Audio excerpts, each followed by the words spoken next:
Hello and welcome to Bud's RPG Review, where I give my thoughts on role-playing games, card games and board games. Today's review is the Call of Cthulhu Classic Prop Set for Call of Cthulhu by the H.P. Lovecraft Historical Society.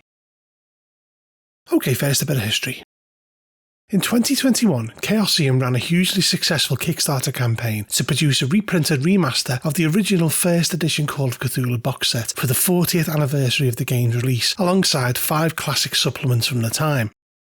They are Shadows of Yog-Sothoth, The Asylum and Other Tales, Trail of Tsathoggua, Fragments of Fear, and The Cthulhu Companion. These remastered editions were not updated to be 100% compatible with the 7th edition of the game.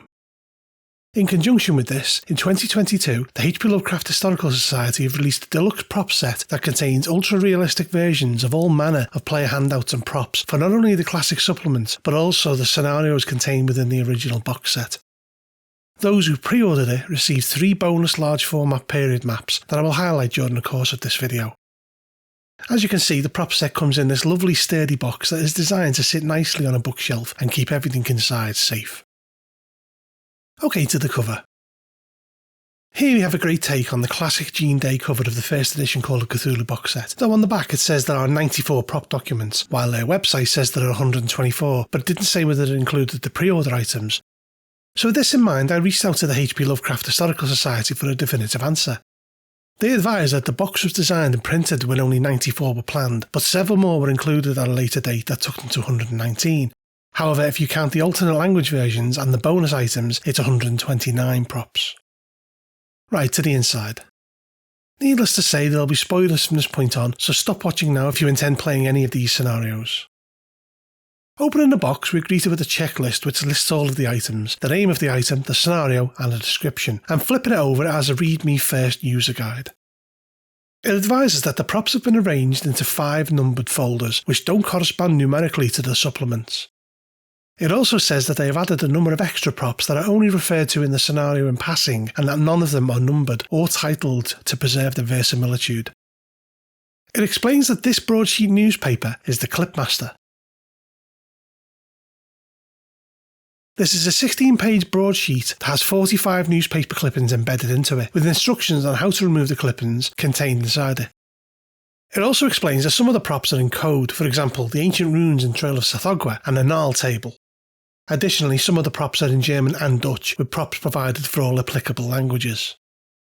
Also, there is an additional copy of the Orsberg House catalogue from the auction, with more being available to buy from the H.P. Lovecraft Historical Society online store. The rest of the page is full of credits for copyright and props. Okay, to the 5 folders.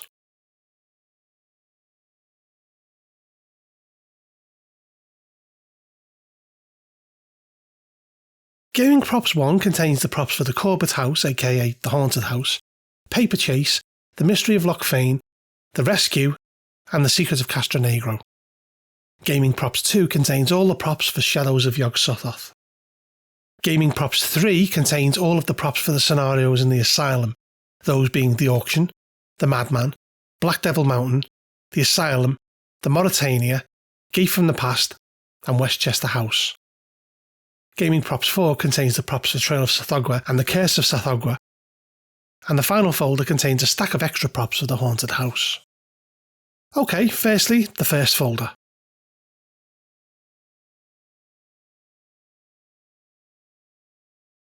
We have a number of clipping guides explaining where to cut the newspaper clippings for the scenarios that this folder contains. The first prop we have is one of the bonus items, a map of the Belgian Congo in large format colour.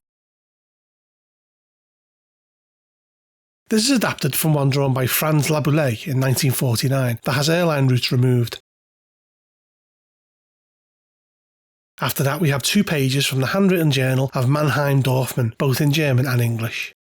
The handwriting is based on that of Sigmund Freud. This is followed by Dorfman's map, which is a colour adaptation of the original sketch by Chaosium, with updates to the German language. We then have a photograph of Roger Whittaker and his daughter Edith.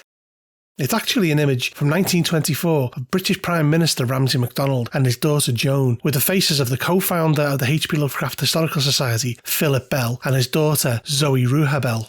Though I have to say the photoshopping is not the best I've ever seen. We then have a page from the Standing Stones of Great Britain, which isn't actually a real book, but is inspired by a real book called The Old Straight Track by Alfred Watkins that was written in 1925. That was one of the first books about ley lines. This is followed by a page from von Junter's Unersprechlichen Kulten. There is a German language version of the same page in prop folder 2 for the people of the monolith. Next is the police memo about the disappearance of Michael Thomas that is based on real police memos from the archives of the Sacco and Vanzetti trial. We then have the civil docket that contains the details of the Corbett dispute. And lastly is the probate form that shows that Reverend Michael Thomas is the executor of Corbett's estate. Right, on to prop folder 2. Firstly, we have the Clipmaster sections to be removed, and this is followed by a page from the Clyde Whipple diary. In the scenario, it is a slim book from 1721 that is in the Boston Public Library, but in lieu of producing an entire library, they have made a particularly juicy page. We then have the Duncan McBain letter, and then we have information lifted from the Keeper of the Silver Gate and Catechism of the Knight of the Outer Void. It's fleshed out with material from 19th century Masonic ritual books. After this, we have the David Lee letter, which in the scenario is a 2-page affair. However, the date and salutation have been omitted as the names of the investigators are unknown at this point. Next up is the computer printout that is found in the Looks of the Future building. The H.P. Lovecraft Historical Society originally wanted this to be printed on the genuine 1980s dot matrix printer. However, they were unable to obtain one that was compatible with their in-house computers. We then have an excerpt from the book entitled Old California, which was based on Myths and Legends of California and the Old Southwest by Catherine Berry Judson that was released in 1912. We then have the Hancock letters. The first 2 are handwritten and have a code phrase that refers to Jacob's father, which proves they are genuine, and the third has been clumsily put together on a typewriter and the signatures don't seem to match. After this is a page from Nameless Cults. It's been designed to have been done on the first photographic copying machine called a rectograph that produced a negative image and is on shiny paper. This is followed by the list of coven members, which actually has this line removed to at least maintain a modicum of mystery. We then have the Stanford McBain letter that is found on the bottom of the chair. Next is the summary of the expedition to Loch Molodoch. This is in 3 parts. The first is the most complete version of the manuscript. The second is the least complete and a first draft, and the third is the typewritten copy. After this is the second bonus item, a large format vintage map of Scotland. Though Loch Molodoch and Cannock are real, Loch Fane and the town of Gregor are fictional, but have been added to the map in order to provide a sense of realism. Following this we have the Grant Windward letter. The letter here is inspired by that of a brand of vintage spices from the Wilson Spice Company of Toledo and the Metro Goldwyn Mayer logo from the 1920s. This is followed by a still from the Erich von Warstein movie The Prince of Babylon. It's actually a real photograph from the 1923 movie The Ten Commandments. Interestingly, the sets from this movie are still present in the sand dunes of San Francisco. We then have the Christopher Edwin letter. This prop comes with 6 prepaid train tickets, which have blank spaces in the from part, and for realism should be hole punched on the right side of the ticket. After this, the Stanford letter to Christopher Edwin, and this is followed by the Watchers of Easter Island map, a prop that is not in the original scenario, but has been provided anyway. It's adapted from a French map that was engraved in 1877. In addition to this, we have a nautical map of the South Pacific. Again, it's not part of the original scenario, but it does show the location of Relay here. We have the aforementioned page from the People of the Monolith in German, and this is followed by the Macklin demolition work order. This can be found in the office of Jerry Macklin and gives some clues to his last job. Interestingly, the price of dynamite in the 1920s was $637.60, equivalent to almost $11,000 today. We have the adoption record. This is clue number 8 in the campaign and is accessed by the Martin Adoption Agency. We have the Index of Deeds. This indicates that Jason Porter holds the deeds to the Boucher estate. And finally, for Shadows of Yog-Sothoth, we have the Phileas Eckhard note. This can be found in one of the rubble-filled bedrooms of the Boucher house, and the handwriting is based on H.P. Lovecraft's own. OK, to prop folder 3. We have the 2 Clipmaster guides for this book, and this is followed by 2 copies of the Orsberg House auction catalogue. This has been padded out a bit more than the original by adding French and German text, as well as some photographs of the lots. These are taken from the 3D digital renderings created by Type 40 and based on the original Tom Sullivan illustrations. Extra copies are available from the HP Lovecraft Historical Society website. We have the Horace Cobb letter, which includes several other documents attached. This includes Albert Goddard's death certificate that reveals a number of details of his death, the mortuary bill of holding, which the HP Lovecraft Historical Society did extensive research to find out what it is, surmising that it is a piece of legal paperwork for a mortuary. This is stamped pending as one of the investigators is his brother, who needs to decide where he is going to be buried. The legal invoice from Horace Cobb's firm, which is around $800 in modern money, and the deed to the Waterman family property, Crowfoot Farm. This, we are told, is the most legally appropriate looking document and contains details about the property and its history. There's a bonus map of northern Italy and Austria that, although isn't provided in the scenario, is period correct and comes from 1924's The Citizens' Atlas of the World by Jonathan Bartholomew. We have a map of Maine in large format, which is essentially 3 maps stitched together from George Colby's 1881 Atlas of Washington County. The HP Lovecraft Historical Society have added an inset map of Johnsport village which contains the relevant places on it, though the writing is fairly microscopic. There's the unfinished Goddard letter, which is the original text from the supplement written out, and we also have the diary of James Fitzhugh, which is discovered in the Greenwood Town Library. Moving on, we have the Mauritania Cunard Line brochure that folds out to a map of the ship,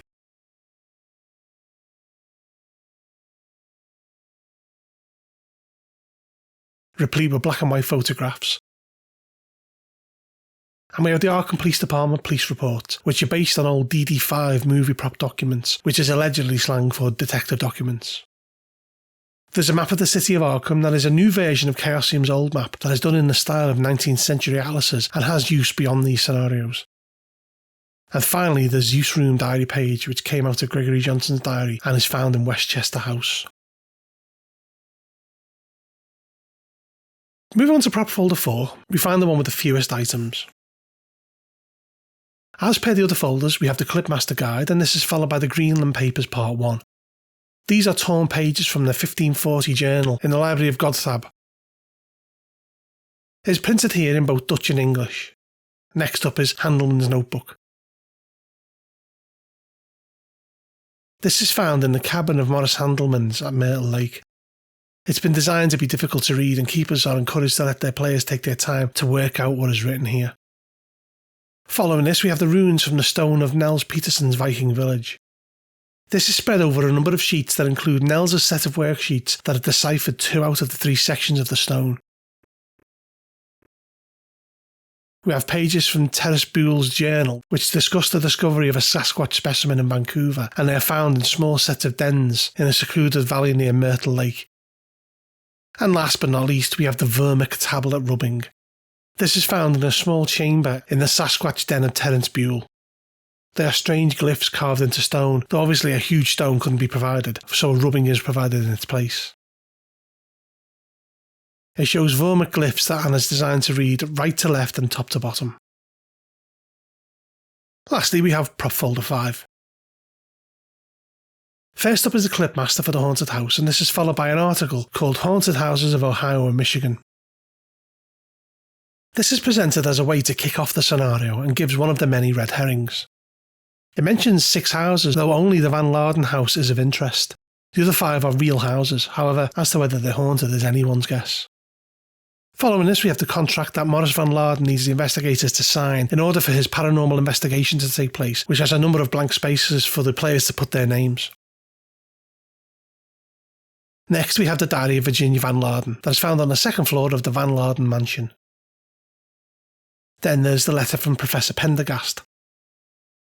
And this is followed by the journal of Bernard Hancock, a man who fancied himself as a scientist who noted various natural phenomena that he occasionally observed.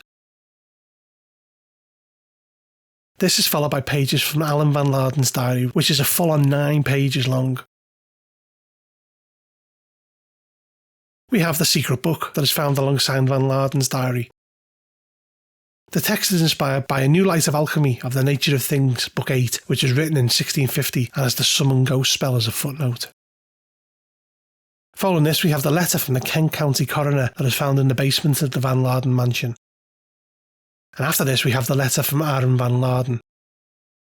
This is a bundle of letters in the scenario, however, this one is of particular interest as it is written from the front line of the Civil War and the kind of notepaper that was sold to soldiers so they could do just this, and it is based on samples from the Library of Congress. We then have the diary of Beatrice Van Laarden, which ultimately reveals that she's gone insane. And after this, we have pages from the diary of Aaron Van Laarden that are non-contiguous. Next is a letter from Catherine Gottler that was written in 1862, which has had the signature removed as it was found strange that a mother would formally sign a letter to her daughter. And then we have the coroner's letter from Kent County. Following this, we have the poetical works of Maurice Van Laarden. It's explained that when the people from the HP Lovecraft Historical Society played the game back in the day, their keeper played Maurice Van Laarden as a flaky NPC that fancies himself as a poet. This is a collection of poems that were written under the title Les Mauriceables, and they've been put together in a manner similar to those of the poetical works of Jonathan E. Hogue, a book that H.P. Lovecraft edited and wrote a preface for in 1923. Only The Celtic Dream of a Zen Home is actually by Hogue. Following this is Voyages and Journeys of Brandon Van Laarden. There are actually 2 copies of this in the scenario, and provided here are a few pages done in the style of Victoria-era publishing, with each chapter summarised. We then have the letter from James Lesky, which is in an old roll-up desk in the study on the first floor of the Van Laarden mansion, and also found here is this letter from Henry Van Laarden, as well as the page from the journal of Aaron Van Laarden. We have the suicide note of Elizabeth Van Laarden that is found in the family Bible, and finally we have the log of the tanager, which is found in an old sea chest. 4 pages are provided. For the most part, the Call of Cthulhu Classic prop set is nothing short of incredible. You really do get a lot of bang for your buck, and the whole package is a dream come true for those of us who played these classics previously with photocopied or handmade props nowhere near approaching the quality on display here. And also, the box is packed to the brim, which is a welcome change in an industry that does on occasion produce a half-filled box. The Clipmaster, while potentially a good idea, in allowing you to rip out the newspaper clippings yourself, could become not only confusing but messy, as even though this one hasn't been torn up, mistakes while ripping them could lead to props being ruined and strips of paper being left over.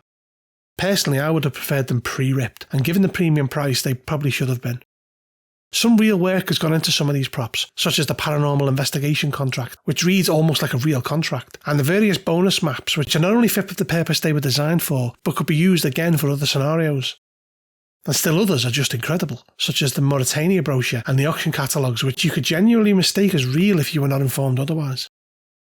That's not to say there wasn't a few things I found less than exceptional. Some of the props are just a bit too long or wide for the folders, which leaves them creased and bent, and as previously mentioned, the photoshopping on the picture of Roger Whittaker and his daughter leaves a fair deal to be desired. One small but perhaps pertinent issue I have is one of longevity. Other than Paper Chase and The Haunted House, these scenarios have not been rewritten for 7th edition, and there is the distinct possibility that this could happen in the future, especially a perceived classic such as Shadows of Yog-Sothoth. If this process does take place, not only may some of the handouts be altered or even removed, but additional ones may be added, should they have a full rework. I would hope in this instance that the HP Lovecraft Historical Society will create an add-on pack, indeed for any of these scenarios should this happen. Price-wise, it's about on the money at $109 or around £90, and for those in the mainland US it's good value. However, for those who live outside America, the shipping prices are around a third of the cost of the set, which could certainly be a deciding factor for some. However, if this is not an issue, for those with a bit of cash to spare, then I think you'll find these props an absolute joy to behold.